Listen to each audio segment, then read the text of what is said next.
Queridas companheiras,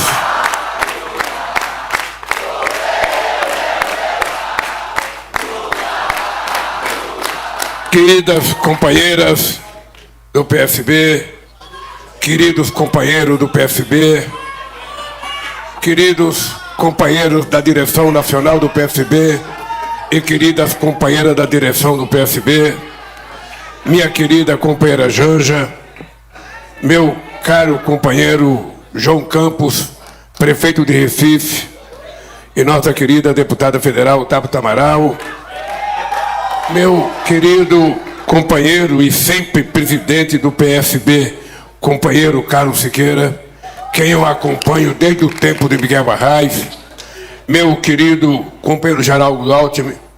E falando do Alckmin, eu queria dizer para vocês que a presença do Alckmin aqui, a presença do Alckmin na vice-presidência da República e a presença do Alckmin no Ministério é uma lição para a democracia desse país.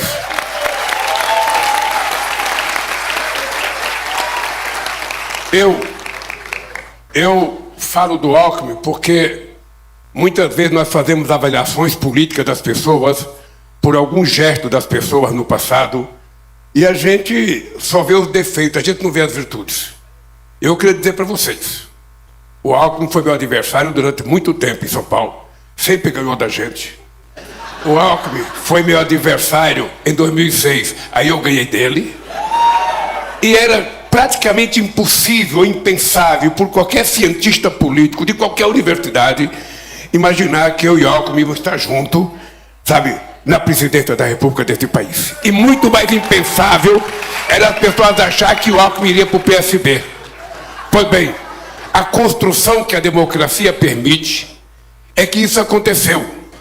E eu queria dizer para vocês que o Alckmin foi uma surpresa tão grande que na convenção do PT, que era para aprovar a entrada dele na vice-presidência, todo mundo esperava que fosse ter uma reação dos setores mais à esquerda do PT, dos setores mais à esquerda, e pelo contrário, o Alckmin, depois que fez o discurso dele, foi aplaudido de pé por todo o conjunto do PT para ser o vice-presidente da República. E eu posso dizer para vocês, João, que é com muito orgulho que eu olho para a tua cara e digo o seguinte: o Brasil nunca foi tão respeitado no mundo como o Brasil está sendo respeitado agora. Quero cumprimentar o nosso companheiro Beto Albuquerque, vice-presidente nacional do PSB. O Beto é uma razão da força da democracia. Nós já estivemos juntos muitas vezes, já brigamos muitas vezes. Quando nós estivemos separados, nós dois perdemos. Quando a gente esteve junto, nós dois ganhamos. Essa é a razão importante da democracia. Quero cumprimentar os ministros Márcio França, ministro do empreendedorismo, da microempresa e de empresas de pequeno porte. O companheiro Márcio tem o ministério mais popular desse país. Ele só basta trabalhar corretamente a relação com essa gente, porque é o pessoal que gera mais emprego no país, é exatamente a micro e pequena empresa brasileira. Quero cumprimentar o nosso querido companheiro Márcio Macedo, ministro do PT. Quero cumprimentar o senador Cid Gomes, líder do PSB no Senado Federal. Quero cumprimentar os governadores Renato Casagrande, grande parceiro de muito tempo, de muitas datas, e o companheiro João Azevedo, com quem acabei de fazer uma viagem à Cachoeira dos Índios, na Paraíba, para anunciar a ordem de serviço de uma obra de 451 mil milhões de reais, para que a gente possa ir terminando, até o final do meu mandato, se Deus quiser, a tal da transposição do Rio São Francisco. E aí, eu também fui a Salgueiro com o prefeito, estava junto o prefeito de Pernambuco, a governadora de Pernambuco, o João Campos, estava junto o governador do Ceará e a governadora Fátima do Rio Grande do Norte, e fui encontrar com o João em Cachoeira dos Índios. Eu queria que vocês, sobretudo quem é do sul do país, quando quiser tirar uma férias para fazer turismo, tire uma férias de trabalho e conheçam o que é a transposição do Rio São Francisco. Os deputados nossos e o povo que faz política tem obrigação de conhecer. Eu ouso dizer que é a maior obra hídrica já feita em qualquer país. A gente, se não for o primeiro, a gente é o segundo. Porque não é um canal de 640 quilômetros. É um canal com vários outros canais. E são outros canais com vários outros canais. Ou seja, aquela profecia de que o sertão ia virar mar e o mar ia virar sertão está acontecendo, sabe, no semiárido nordestino. É água para quase 13 milhões de pessoas que durante séculos foram abandonadas, durante séculos exportaram ajudante de pedreiro para São Paulo, para Rio, para Minas Gerais, exportaram gente que muitas vezes tem nenhuma profissão e morar nas condições mais desumanas possíveis, e nós então resolvemos fazer o seguinte: essa gente tem que ficar na sua terra. Já que a gente não pode mudar a natureza, que é a obra de Deus, a gente tem conhecimento de engenharia civil para que a gente faça com que a água do Rio São Francisco, que vai cair no mar, antes de cair no mar e virar água salgada, dê um pouquinho para matar a sede do povo nordestino, que merece crescer e produzir. Eu tenho dito aos governadores e aos prefeitos de que a primeira parte está pronta. Agora, quando a água chegar lá, é preciso que a gente faça com que essa água chegue na torneira da pessoa. É preciso que as pessoas aprendam a tomar banho de chuveiro, porque tem gente que nunca tomou banho de chuveiro. Tem gente que nunca soube o que é uma água saindo da torneira dentro da sua cozinha. Então é importante que a gente faça. A transposição, ela tem como finalidade fazer com que a gente mude a cara do Nordeste. Durante muitas vezes eu pensei que, quem sabe, fosse possível fazer um cassino no semiárido para levar riqueza para o semiárido. E depois eu descobri que o melhor cassino que eu poderia fazer era levar água para ajudar aquela gente, sabe, a produzir como se produz no Vale do São Francisco, que é o maior lugar de produção de fruta desse país. Então eu gostaria que vocês viajassem. Ao invés de ir para Miami, ao invés de eu vou conhecer não sei o que na Europa, faça uma viagemzinha para o semiárido. Ligue para o prefeito, para o governador e vai ver uma obra. A gente viaja para ver um museu que é muito importante do ponto de vista histórico e cultural, mas faça uma viagemzinha para conhecer o semiárido nordestino, para vocês saberem o que é uma política de integração. Eu, sinceramente, cada vez que vou, eu fico muito orgulhoso de saber. Aliás, até acharam ruim, porque eu lá na Paraíba, lá no Ceará, eu disse o seguinte: faz 179 anos que essa obra foi pensada. 179 anos. Em 1846, Dom Pedro prestou em fazer essa obra. A coisa interessante é que Dom Pedro contratou uma engenharia alemã. Os alemães vieram aqui e foram estudar qual era o melhor ponto para pegar água. 170 anos depois, com a engenharia, com toda a modernidade, nós fomos fazer o projeto aonde era cair a água, e a água foi cair exatamente no mesmo lugar que o alemão tinha feito há 170 anos atrás. E a água hoje está jorrando por todo o estado. Eu não sei quantas cidades, são 800 cidades ou mais cidades, mas é uma coisa extraordinária, numa demonstração de uma frase que eu dizia sempre: a seca é um fenômeno da natureza. A fome, por causa da seca, é irresponsabilidade de quem governou esse país durante tanto tempo e não levou em conta isso. Bem, quero cumprimentar dois ex-governadores, dois grandes amigos, Cristóvão Buarque e Rodrigo Hollenberg. Quero cumprimentar o presidente, o secretário-geral da Coordenação Socialista Latino-Americana, Paulo Bracarense.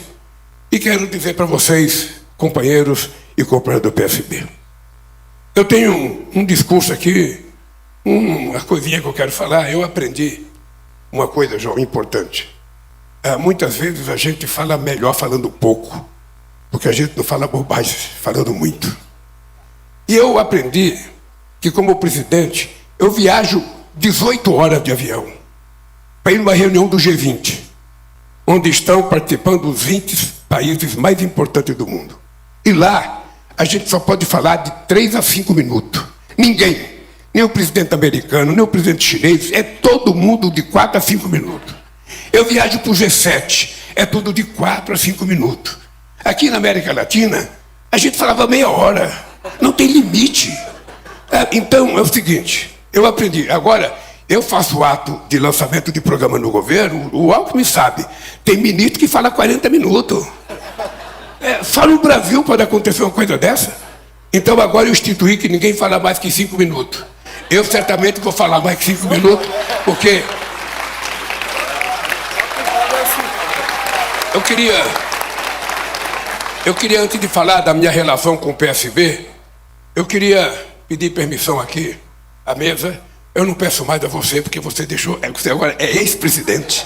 Eu vou dizer ao presidente o seguinte: o governo fez uma nota sobre a guerra Israel e Gaza.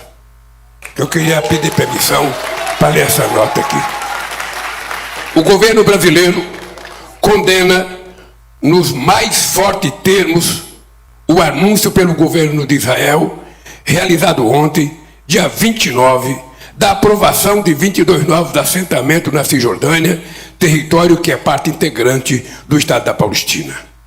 Esta decisão constitui flagrante ilegalidade perante o direito internacional e contraria frontalmente o parecer consultivo da Corte Internacional da Justiça de 19 de julho de 2024, que considerou ilícita e a contínua presença de Israel no território palestino ocupado e conclui ter esse país a obrigação de cessar imediatamente qualquer novas atividades em assentamento e de evacuar todos os seus moradores daquele território. O Brasil repudia as recorrentes medidas unilaterais tomadas pelo governo de Israel, que, ao impor em situação equivalente à anexação do território palestino ocupado, e compromete a implementação da solução de 2 estados. O governo reafirma ainda seu histórico compromisso com o Estado da Palestina independente e viável, convivendo em paz, harmonia e segurança ao lado de Israel, nas fronteiras de 1967, incluindo a Cisjordânia e a faixa de Gaza, tendo como capital Jerusalém Oriental. Bem, companheiros,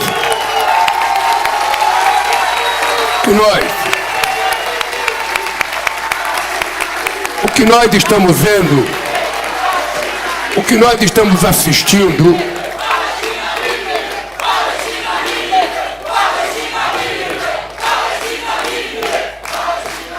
essa guerra, nem o povo judeu quer ela.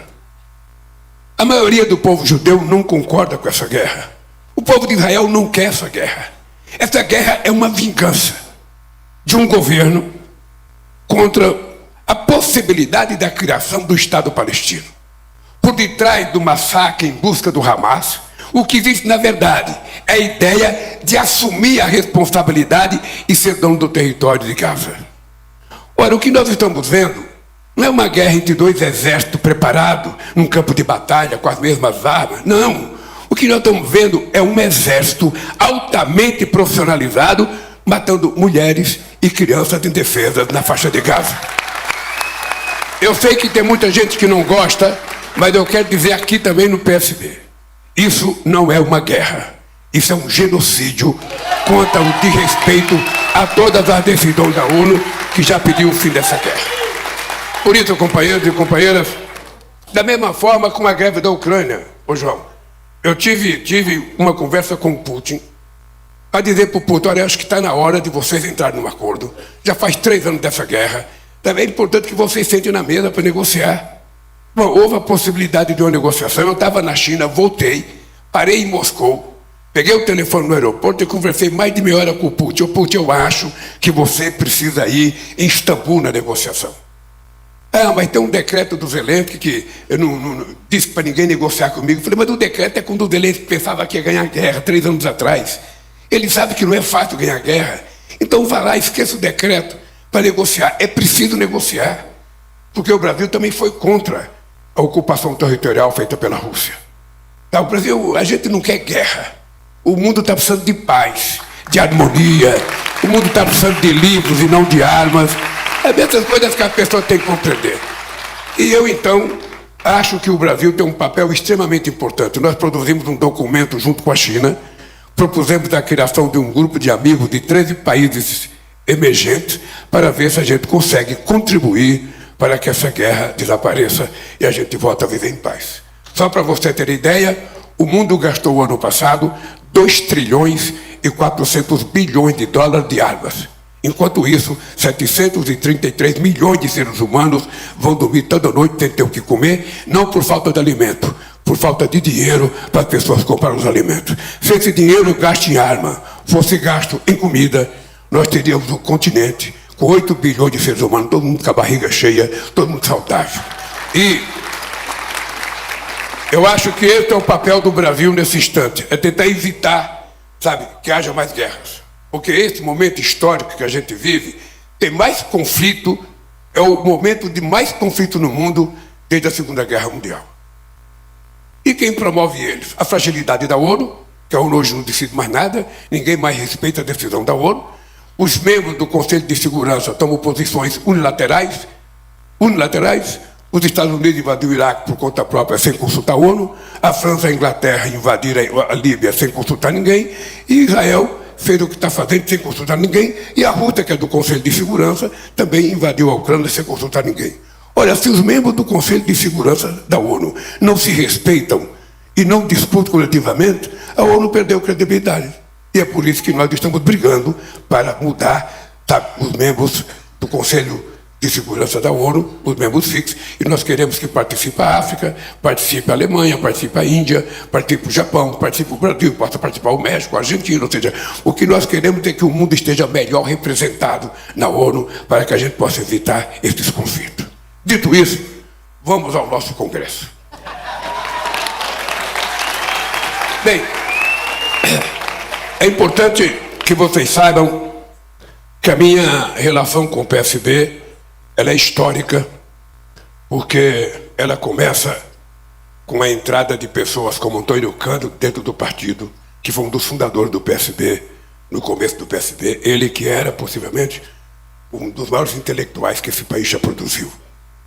Eu tenho na pessoa do Dr. Miguel Arraes, a pessoa que eu tive em 79, o prazer de ser o único retornando do exílio que eu fui receber em Pernambuco. Por causa da relação histórica, por causa de ser Pernambuco, por causa de eu admirar e respeitá-lo. Então a minha relação com a Arraes era muito forte, era uma relação de companheiro. Eu digo sempre de que depois do Arraes veio Eduardo Campos. E a minha relação com o Eduardo Campos era muito mais forte, porque quem era governador do PT, sabe, em outros estados, tinha um ciúme muito grande da minha relação com o Eduardo Campos. Pela nossa afinidade como companheiro, pela nossa boa relação, sabe? E eu acho que a gente proporcionou o momento mais inteligente de toda a história da democracia nesse país. Eu vou contar para vocês. Humberto Costa era deputado federal, o companheiro era ministro da Saúde, e o Eduardo era ministro da Ciência e Tecnologia. O Eduardo queria ser candidato a governador, e o Humberto queria ser candidato a governador. Quando você coloca na cabeça que você quer ser candidato a alguma coisa, você se torna, sabe, de uma grandeza incomensurável. Todo mundo, eu vou ganhar, porque eu vou ganhar, porque eu vou ganhar, eu tenho que ser porque eu vou ganhar, eu tenho que ser porque eu vou ganhar. O que é que nós fizemos em Pernambuco? Eu não poderia ser contra o Eduardo Campos ser candidato a governador pelo PSB. Eu não poderia ser contra Humberto Costa, que era ministro da Saúde, o cara que criou o Brasil Sorridente, o cara que criou o SAMU, que é a farmácia popular, de ser candidato em Pernambuco. Numa reunião, nós três decidimos o seguinte, ó, vamos dar um exemplo na democracia para o mundo inteiro. Saiu os 2 candidatos. E eu vou na campanha dos 2. Nós vamos fazer comício conjunto, PSB e PT. Toda vez que eu for a Pernambuco, a gente vai fazer comício junto. E foi assim.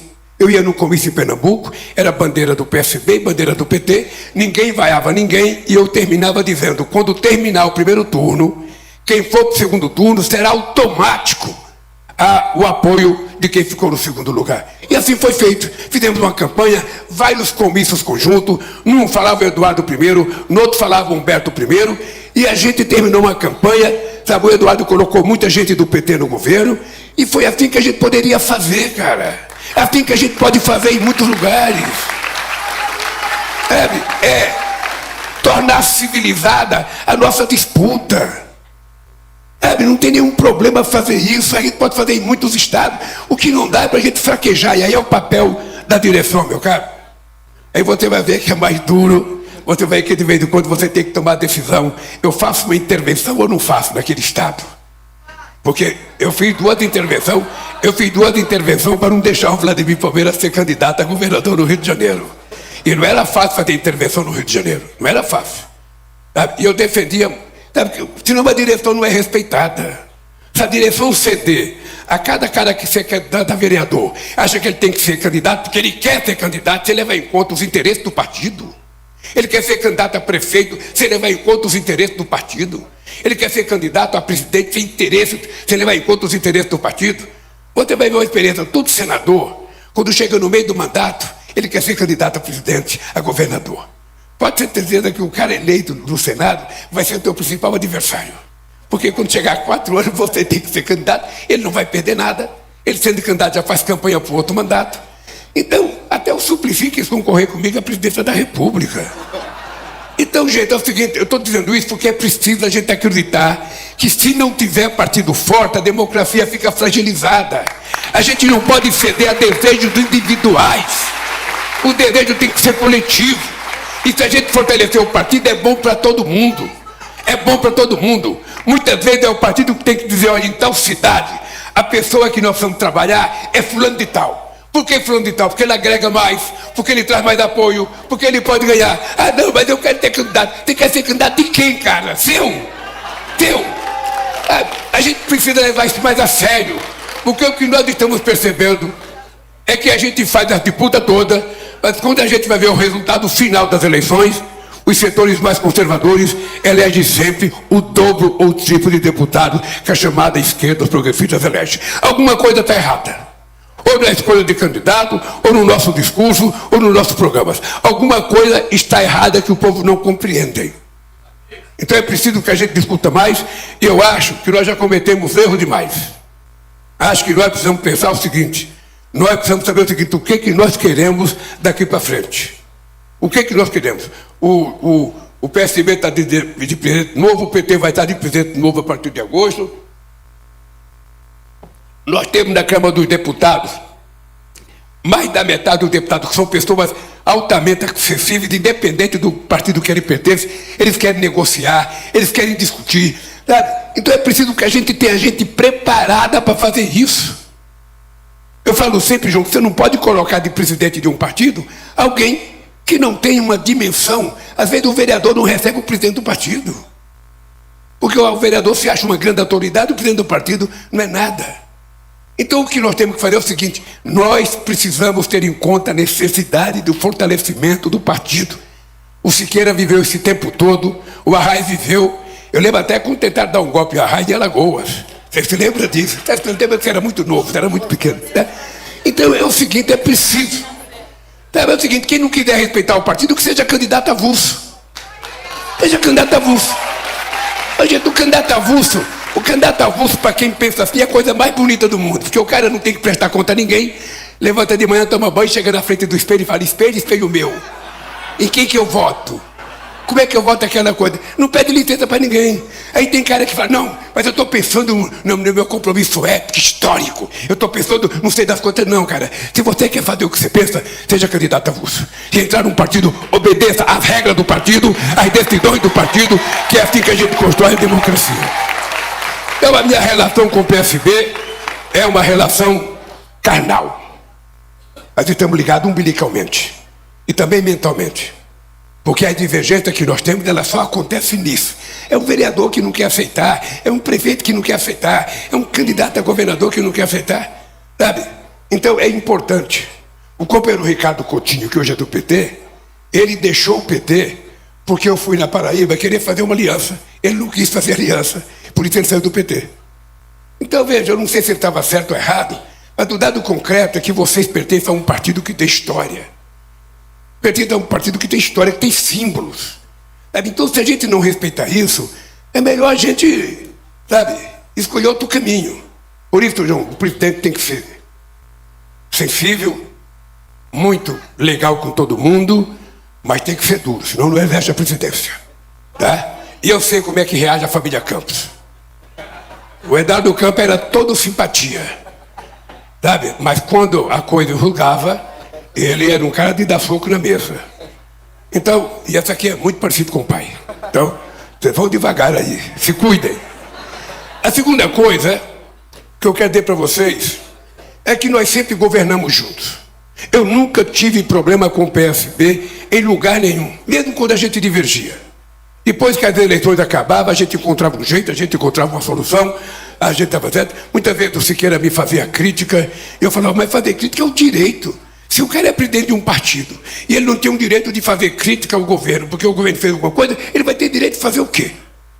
Ora, ele é apenas um aliado, ele não é massa de manobra. Sabe? Ele não é massa de manobra, ele é um aliado. E assim, o governo tem que aprender que quando quiser ter uma decisão que seja unânime entre todos os partidos, o correto não é a gente tomar a decisão e depois comunicar. É a gente chamar as pessoas para tomar a decisão junto com a gente, para que a gente possa, quando chegar, as coisas estarem mais ou menos alinhavadas. É assim que eu tenho feito com o Hugo e com o Davi Alcolumbre, é assim que eu tenho feito com os líderes do Congresso. E o Pedro sabe disso. Ou seja, a gente chama, não tem segredo. Você quer que os líderes apoiem o governo, ele tem que saber o que você vai mandar antes, até porque ele pode corrigir antes de mandar. Não adianta a gente mandar achando... Ninguém tem obrigação de aprovar a medida provisória do governo, o projeto de lei do governo, se ele não concordar. O nosso papel enquanto governo é convencer as pessoas da importância daquilo. E convencer significa conversar, dialogar, até a gente encontrar um denominador comum que permita a gente chegar às conclusões. Eu queria, companheiro João, dizer para você que nós estamos hoje numa situação, possivelmente nesses anos meu todo de política, talvez a gente viva um momento mais delicado, não apenas no Brasil, mas em muitos países do mundo. Eu sou da paz, porque eu nasci em outubro de 1945 e a guerra acabou em maio. Eu brinco muito que a minha mãe decidiu me ter, porque a guerra acabou. Ela falou, Lulinha, venha, Lulinha, que agora vai ter paz no mundo. E eu, então, carrego isso na minha cabeça. E o que acontece hoje? A grande bandeira nossa, nós estávamos acostumados, os partidos de esquerda, a fazer pauta de reivindicação. Eu quero 38 horas, eu quero 40 horas, eu quero o dobro de férias, eu quero o dobro de salário, eu quero plano de carreira. Você não sabe o que é, cara. Na prefeitura tem um pouco, mas é duro. Aqui porque você tem uma república, a república do Diário Oficial. O cara levanta de manhã, a primeira coisa que ele faz é pegar o Diário Oficial para saber se alguém foi promovido ou se uma carreira recebeu 1 centavo de aumento. Se recebeu, no outro dia, está pedindo igual.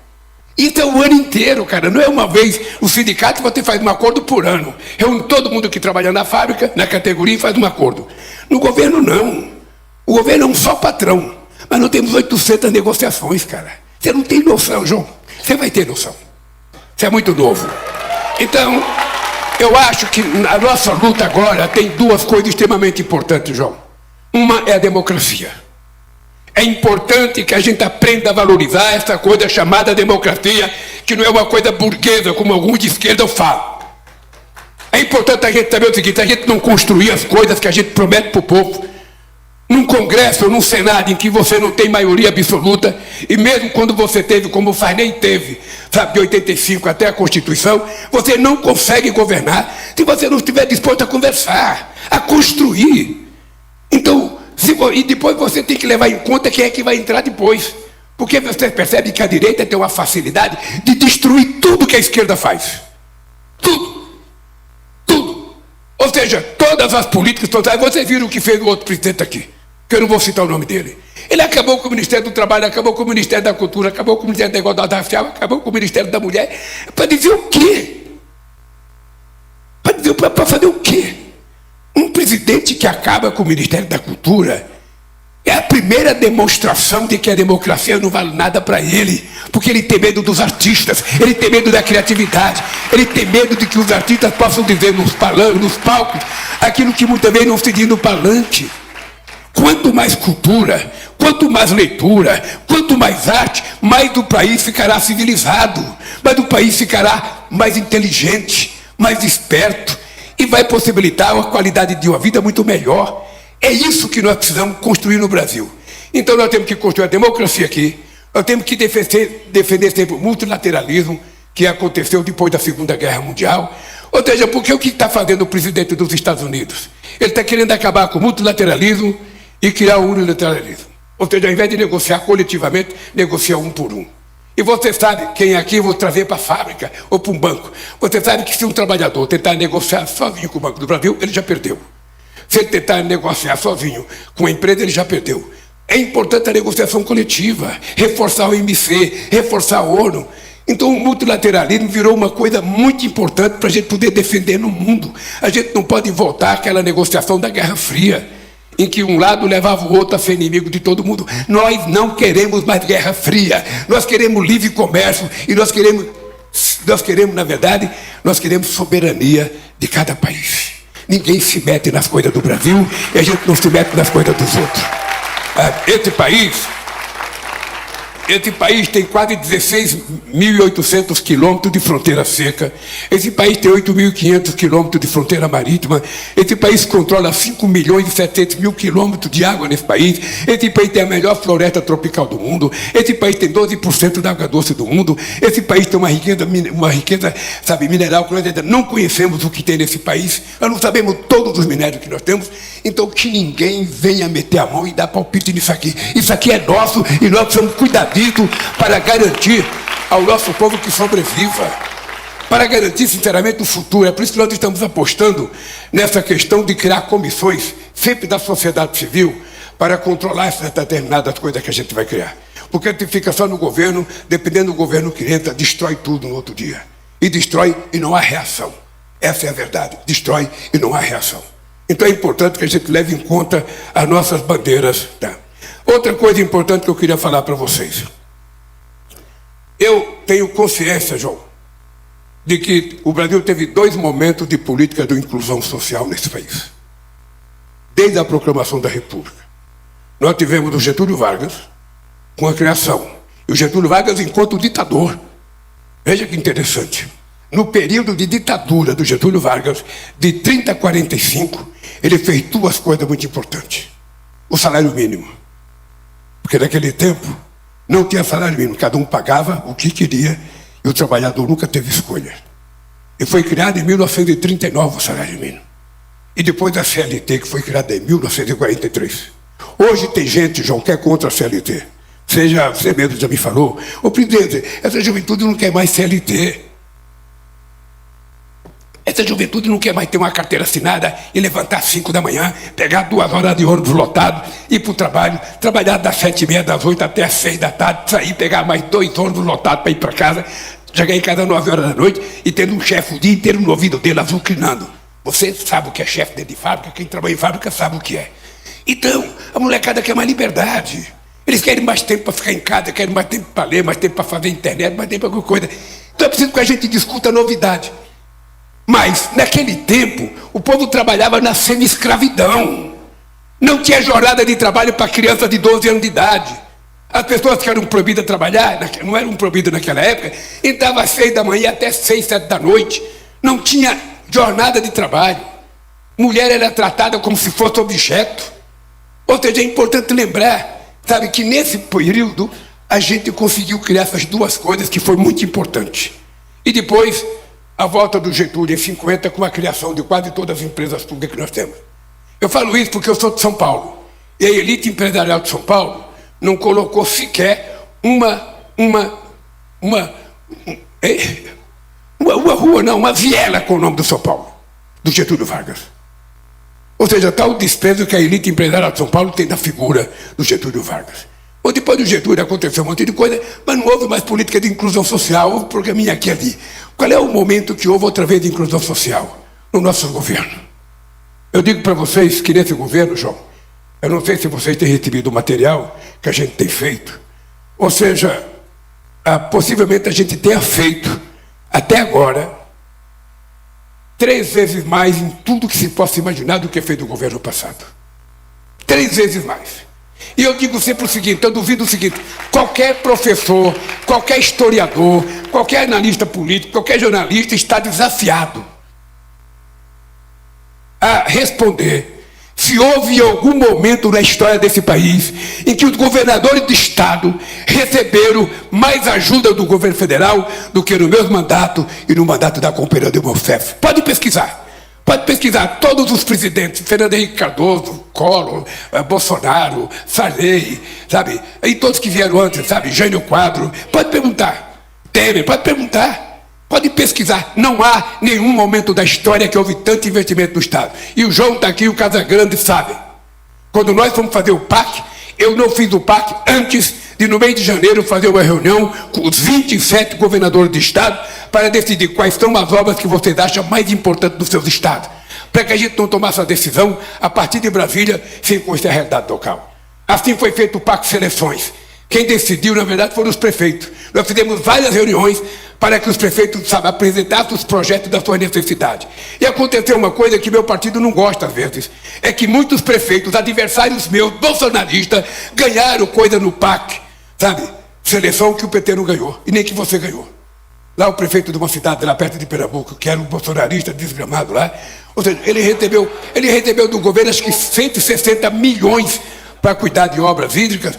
Sabe, o PT, porra, mas você está dando dinheiro para o cara do outro partido. Eu não estou dando dinheiro, gente. Ele apresentou o projeto. A gente analisa o projeto é viável.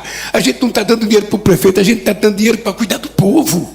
É apenas isso, é um outro jeito de governar esse país. Então, gente, o que é importante é que o povo seja o grande fiscalizador de tudo isso. Na questão da cultura, você sabe que nós tivemos a maior quantidade de dinheiro na história da cultura desse país. Com a lei Aldir Blanc e a lei Paulo Gustavo, nós fizemos distribuição para todos os municípios desse país. Todos os municípios e para todos os governadores. E eu propus a Margarete Menezes que ela criasse comitê de cultura nas capitais, comitê de cultura no município, porque se a gente permitir que os artistas fiscalizem, se o dinheiro está sendo colocado na cultura, a gente está garantido que as coisas vão acontecer. É por isso que eu estou feliz, porque ontem, tanto o Kleber de Pernambuco como diretor de cinema, quanto o nosso companheiro Wagner Moura, eu falei com os dois, pela vitória no Festival de Cannes. Ou seja, primeiro um Oscar, depois 2 diretores e artistas nossos, filme nosso. Ganhar os melhores diretores, melhor filme, significa que o Brasil já está representando o sul global no primeiro mundo. Ele também não gosta que eu fale sul global, porque ele gosta que eu fale terceiro mundo, porque terceiro mundo é aquela impressão de coisa pobre, miserável. Não! Nós somos do sul global. Nós temos metade dos habitantes do planeta. Nós temos metade dos habitantes do planeta, nós temos quase 50% do comércio no mundo, sabe? E não é pouca coisa o nosso sul global, não. Nós temos, sabe, só Rússia e Índia são 2 bilhões e 800 milhões de habitantes. Se coloca o Brasil, vai para 3 bilhões. Se coloca a Indonésia, África do Sul, o Egito, sabe? A gente vai para quase 4 bilhões de habitantes. Metade da humanidade está no sul global. E mais gente que quer entrar e que a gente não está deixando, porque tem que fazer uma seleçãozinha. Então, o problema é o seguinte. Vocês acompanham as coisas que acontecem nesse país. Vocês sabem do meu orgulho muito grande. Eu faço questão de dizer, porque às vezes a imprensa não publica uma vez, eu falo outra vez, não publica, eu falo outra vez, não publica, eu falo outra vez, não publica, eu falo outra vez, não publica. Pô, publica, gente. Publica uma coisinha que eu falo. Sabe? Então é o seguinte. É porque é muito difícil para um cara que tem diploma universitário compreender isso. Eu fico me perguntando por quê que é um presidente que não tem diploma universitário que é o presidente que mais fez universidade na história desse país. Por quê? Por que é um presidente que não é diplomado? É o presidente que pegou esse país com 140 institutos federais e vamos entregá-lo com 782 institutos federais desse país. A maior quantidade de alunos nas universidades. O Alckmin sabe, e ele contribuiu muito. A USP era uma universidade de brancos. A USP é uma universidade de brancos. Se você for na USP hoje, você vai ver metade é gente oriunda da periferia, de escola pública, e muita gente negra e parda. Essa que é a revolução que a gente está fazendo no país. É dar oportunidade para quem nunca teve oportunidade. E o João sabe, o Alckmin sabe, quem foi prefeito sabe, o nosso Márcio foi governador e prefeito. Na hora de você fazer o orçamento, né, João? É sempre complicado. Porque você tem que decidir entre aqueles que sempre foram dono do orçamento e aqueles que nunca participaram. Então, quando você tenta dar um pouquinho para aqueles que não participaram, os que ganham muito acham ruim. Ou seja, o que nós estamos fazendo no imposto de renda? Nós estamos tomando a decisão de isentar de imposto de renda todas as pessoas que ganham até 5 mil reais. E até 7.200 reais, as pessoas vão pagar menos. Olha, os ricos, aquele que ganha mais de 1 milhão, vão pagar 10%, eles acham ruim. Acham ruim, gente. Por quê? Porque eles pagam 2% hoje. Então é muito difícil. Quem foi governador sabe como é difícil. É difícil. Então, mas nós temos que fazer escolhas. E todo mundo sabe de que eu governo para todos, mas o meu olhar, a minha cabeça e meu coração estão do lado do povo que mais necessita nesse país. Eu quando vejo gente criticar a demarcação de terras indígenas, não, porque os índios já têm 13% do território nacional. Porra, eles tinham tudo. Eles tinham 100%, João. Era só deles. Não tinha nem fronteira. Eles andavam de um lado para o outro. Nós chegamos, pegamos 87% e ainda achamos que eles estão com muita terra. Não é possível. Nós temos que ter coragem de fazer esse debate, gente. Porque muitas vezes a extrema-direita faz a gente recuar. Eu vou terminar dizendo uma coisa. Todos vocês que acham que são revolucionários, eu vou fazer um apelo. Antigamente, ser revolucionário dava pegar uma metralhadora, uma garrucha 32, ou uma coisa melhor, e para a luta armada. Vamos fazer uma revolução na rede digital? Porque a rede digital é o seguinte, é preciso que a gente não fique passando coisa que a extrema-direita fala para frente. E nós temos o hábito de passar. Olha, dá uma olhada no que o cara falou, dá uma olhada. Ou seja, o que nós temos é que rebater na hora. Rebater, cada um de vocês pode virar, sabe, um influencer na internet. Cada um de vocês tem que virar influencer na internet. Atacou o PSB, pau em quem atacou o PSB. Não divulgou o programa, sabe divulgar. Eu falo pelo meu partido, a pessoa está mais preocupada. Um vereador que é mais a cara dele inaugurando uma obra do que falar de uma coisa importante. Ontem nós aprovamos um programa e foi lançado o Mais Especialista. O Mais Especialista é uma obsessão minha desde 2009. Ou seja, por quê? Porque as pessoas pobres, tá? O rico tem um problema. Eu, como deputado, eu fui no Filho a primeira vez. A Câmara pagou. Aí eu vi a diferença do pobre para o cara mais rico. A diferença é o seguinte: o médico quando o médico atende ele numa UPA ou numa UBS, o médico dá uma receita. Aí o coitadinho pega a receita, ele ia na farmácia, esse remédio aqui, quanto custa? Ah, custa 40. Ele não tinha, colocava a receita no bolso, ia para casa, colocava a receita na cabeceira da cama, no criado, que a gente não pode falar que é criado mudo hoje. Como é que é o nome do criado mudo? Cabeceira. A gente coloca, o criado mudo virou cabeceira. Porque necessariamente o criado não tinha que ser mudo. Cara, elas mudaram tudo. Não tem jeito. Então, o cara colocava a receita lá, morria sem comprar o remédio. Aí nós criamos o Farmácia Popular. Hoje nós temos 41 remédios, dos mais importantes para o coração, para a diabetes, de graça. De graça. Tá? É importante vocês saberem, de graça. 41%, 41 remédios dos mais necessitados do povo, aquele de uso contínuo, é de graça. Então ele já não morre mais por conta do remédio. Tá? Ele não morre mais. Então ele vai no médico, o doutor João é o médico. Chega lá o Lula, paciente lá de Brasília Teimosa. Doutor João, eu estou com uma dor nos pinhaços, eu estou com o coração, sabe, doendo. O João fala, isso aí é um pulmão, solta o pulmão que vai sarar seu coração. Mas às vezes não é. Porque o pobre, ele chega pedindo exame para ele. Ele fala, eu quero exame de sangue, eu quero exame de fezes, eu quero não ter das contas e tal. Então o cara vai no João consulta o cara e fala, ô, seu Lula, é o seguinte, o senhor tem que procurar um cardiologista. Aí o seu João volta no balcão da moça da UBS e fala para a moça, o doutor João pediu para mim ir num cardiologista. A moça pega lá os negócios dela no computador. Ih, meu filho, só daqui 10 meses. Aí o cara volta para casa e fica esperando 10 meses. Aí ele vai no cardiologista. Chega lá o cardiologista, coloca aquele negócio nas costas dele, coloca aqui no peito. Hoje não pede mais para falar 33. Mas o cara mede a pressão e fala, ô, seu Lula, é o seguinte, o senhor vai ter que fazer uma ressonância magnética. Aí o cara vai e fala para a moça, ô querido, o doutor João pediu ressonância magnética. Não, o especialista pediu ressonância magnética.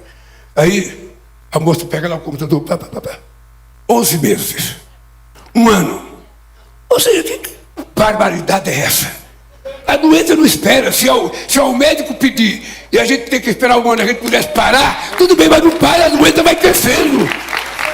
Então, nós lançamos o programa Mais Especialista. O programa chama-se Agora Vai Ter Especialista, em que a gente está fazendo convênio com o hospital privado, toda a rede privada. A gente está fazendo convênio, aumentando a taxa do SUS. A gente está fazendo convênio com Santa Casa. E a gente vai utilizar os horários da noite, que tem menos gente nos hospitais, para que a gente faça as operações, que tem uma fila muito grande. E para que o nosso povo seja tratado com respeito, gente. Eu, em 1964, quando eu perdi esse dedo aqui, esse meu dedo não precisaria ser cortado inteiro, porque ele amassou só metade. Eu era um peão. Chego no hospital 4 horas da manhã, fedendo a óleo, sabe, todo sujo. O médico olhou para minha cara e falou: vamos tirar logo esse dedo dele aqui. Tirou tudo. Eu fiquei manco de um dedo. Vocês pensam que isso aqui não é nada, né? Pois bem, quando eu tinha vergonha, eu não utilizava aliança aqui para ninguém saber que eu não tinha dedo. Eu escondia essa mão no bolso. Mas o que eu sofria é quando eu ia lavar o rosto. Eu botava a mão, quando eu chegava aqui estava vazio. Caía pelo buraco do dedo. Aí eu aprendi, com muita experiência, a colocar os 3 dedos. E aí, hoje eu lavo o rosto tranquilo. Então, eu só estou dizendo essas coisas, mas é engraçado, mas o pobre é assim, o pobre se ferra todo dia, gente. O pobre se ferra todo dia. Aí, todo dia o gerente de um banco, ele adora atender um cara que vai pedir 1 bilhão. Mas um cara que vai pedir 20 mil reais, para que o cara chega lá, sandália havaiana, tudo com arame amarrado, que já quebrou. Não atende com... Então, qual é a minha obsessão? Gente, vamos tratar todo mundo com respeito, cara. A nossa passagem pela terra é muito curta. A nossa passagem pela terra é muito curta. A gente acha que os caras têm obrigação de votar na gente porque a gente é a gente. Não! Se você quer que as pessoas gostem de você, aprenda a gostar das pessoas antes. E gostar é tratar com respeito, com carinho. É isso que nós temos que fazer. E sempre ter em conta que nós temos uma camada da sociedade que são milhões de pessoas. São 68% da população brasileira que não conseguiu ultrapassar o ensino fundamental. E como é que nós fazemos isso? Nós agora fizemos um acordo, o João participa do acordo, todos os prefeitos participam, que até 2030 a gente quer ter 80% das crianças alfabetizadas até o 2º ano do ensino fundamental. Até o 2º ano. E nós temos que levar em conta que é preciso melhorar, por isso que a gente está colocando agora escola de tempo integral. Já temos mais de 1 milhão de alunos, os governadores têm muitas por aí, porque é para a gente fazer as pessoas aprenderem. E uma coisa, João, que nós temos que discutir entre todos nós aqui é o seguinte: o currículo escolar vai continuar do mesmo jeito? A gente não vai colocar os temas novos que a sociedade está colocando em debate? A gente vai colocar a questão ambiental, sabe, como no currículo escolar? A gente vai colocar a defesa dos oceanos no currículo escolar? A gente vai colocar o combate a determinadas coisas no currículo escolar? Porque, veja, todo mundo sabe como resolver o problema da dengue. Se todo mundo limpasse a sua casa, tirasse o lixo, não deixar água podre junto, ou seja, a gente acabava com a dengue. Mas ninguém cuida. Quem é que vai ensinar a cuidar? Não é uma lei. Se a gente colocar isso dentro da escola, para as crianças reeducar os pais, uma criança pedindo para a mãe fazer uma coisa, uma criança pedindo para o pai, tem muito mais poder do que o poder de uma lei. Então, gente, é o seguinte: nós precisamos mudar o currículo escolar. Tem muita coisa que não está e nós precisamos ninguém. O ser humano mais velho não vai ter a preocupação com o meio ambiente que tem a juventude hoje. E que tem as crianças. Então, por que isso não entra na escola? Esse é um assunto que nós vamos ter que discutir, Hugo, e vamos ter que mudar, acrescentar mais coisas. Não é só descobrir que o Cabral que descobriu o Brasil.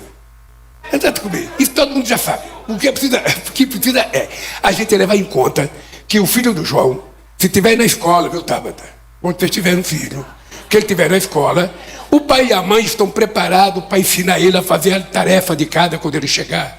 Ô mãe, isso aqui é difícil. E a maioria das crianças que tem pai e mãe semi-analfabeto, sabe que não sabe como ensinar? Essas crianças estão mais atrasadas na escola, não é porque são burras, não é porque são menos inteligentes, porque não tiveram a mesma oportunidade.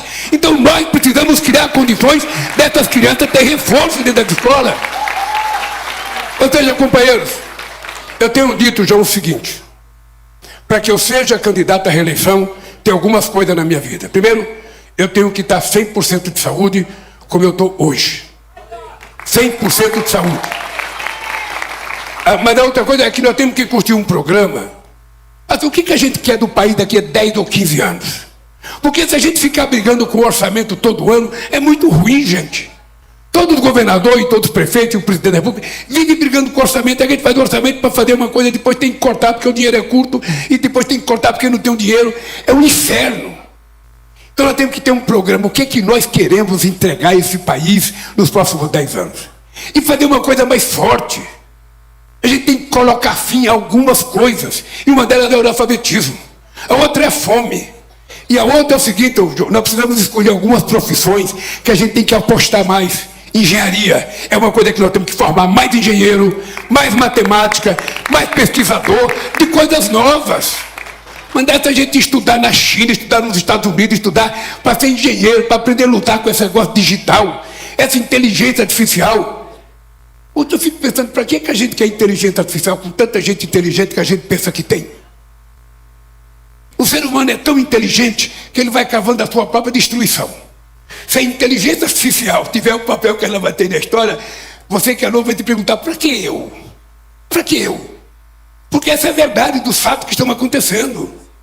Você veja que os Estados Unidos quer processar o Alexandre de Moraes porque ele está querendo prender um cara brasileiro que está lá nos Estados Unidos fazendo coisa contra o Brasil o dia inteiro. Olha que história dos Estados Unidos querer negar, sabe, alguma coisa e criticar a justiça brasileira. Eu nunca critiquei a justiça deles. Ele faz tanta barbaridade, eu nunca critiquei. Faz tantas guerras, mata tanta gente. Por que eles vão querer criticar o Brasil? Então, companheiros, lembre-se de uma coisa importante que eu vou terminar agora. Em 2026, nós precisamos pensar no seguinte, companheiro João. Nós precisamos pensar o seguinte: nós precisamos eleger senadores da República. Porque se esses caras elegerem a maioria de senadores, eles vão fazer uma muvuca nesse país. Então é importante que a gente leve em conta. Aqui eu vou terminar, não estou querendo dar lição para ninguém não, mas aqui nós temos que pensar o seguinte: aonde é impreterível, aonde é necessário mesmo, a gente ter candidato a governador. Ponto. Se é necessário, tudo bem. Agora, para o Brasil, nós temos que pensar aonde é necessário eleger senador, aonde é que a gente pode. E muitas vezes a gente tem que pegar os melhores quadros nossos, eleger senador da República, eleger deputado federal e deputadas, eleger senadora, porque nós precisamos ganhar a maioria do Senado, porque senão esses caras vão avacalhar com a Suprema Corte. Não é que a Suprema Corte é uma maçã doce, não. É porque nós precisamos preservar as instituições que garantam o exercício da democracia nesse país. Se a gente for destruir aquilo que a gente não gosta, não vai sobrar nada, Hugo. Então, companheiros e companheiras, eu quero terminar dizendo para vocês o seguinte: pode ter certeza de uma coisa. Se eu estiver bonitão do jeito que eu estou, apaixonado do jeito que eu estou e motivado do jeito que eu estou, a extrema-direita não volta a governar este país nunca mais. Um abraço e parabéns ao PSDB, parabéns ao João, o novo presidente do PSB. Um abraço.